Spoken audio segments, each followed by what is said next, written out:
2 generations, that's all it took, you know? It took about thousands of years knowing how to live off the land, and it only took about 2 generations to forget every bit of it. There's people out here that think that chicken and eggs come from the grocery store. This is a crisis. See it every day, people everywhere who want to learn how to do some stuff, but they just don't know how. Grab your skillet, baby, because today I'm going to show you how to make them big, fat, cat head biscuits like your mammy made. First, go on and follow, like, and save this video because you're going to want to come back to it later. If not, this is only going to take 5 simple ingredients. Heat your oven to 450 degrees Fahrenheit. We're going to grate down 1 stick of frozen butter. That is 8 tablespoons. I'm going to take this bowl of butter and put it into the freezer until I'm ready for it. I'm going to place my sifter into my mixing bowl. Then I'm going to add 2 cups of all-purpose flour, 1 tablespoon of baking powder, and 1/4 teaspoon of baking soda. Now we're going to sift that down into the bowl. Now time for the frozen butter. I'm going to take the back side of this fork and I'm going to press that butter into the flour.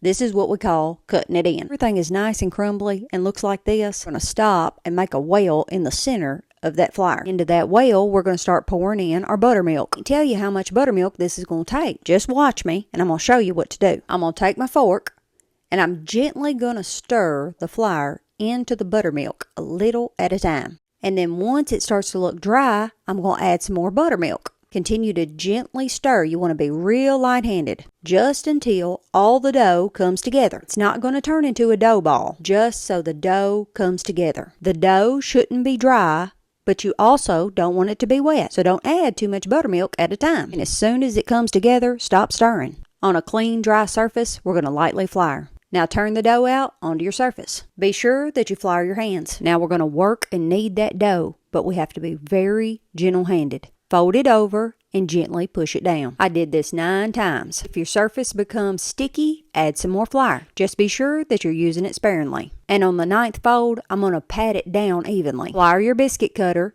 and then cut the biscuits out. Remember, this ain't the twist and shout. Go straight down and straight up. You need a little jiggle, that's all right, but no twisting. Now I'm going to place these biscuits into a buttered skillet. Be sure they're touching just like this, and then brush the tops with buttermilk. I'll pop those into a 450 degree oven for about 15 minutes. Check them, and if the tops are not golden, I'll turn the broil on for about 3 minutes. Be sure that you're watching because you don't want them to burn. And once you pull those biscuits out, they'll be piping hot. Put them in a towel and place them in a warming pan. And that right there is what is called a cat head biscuit.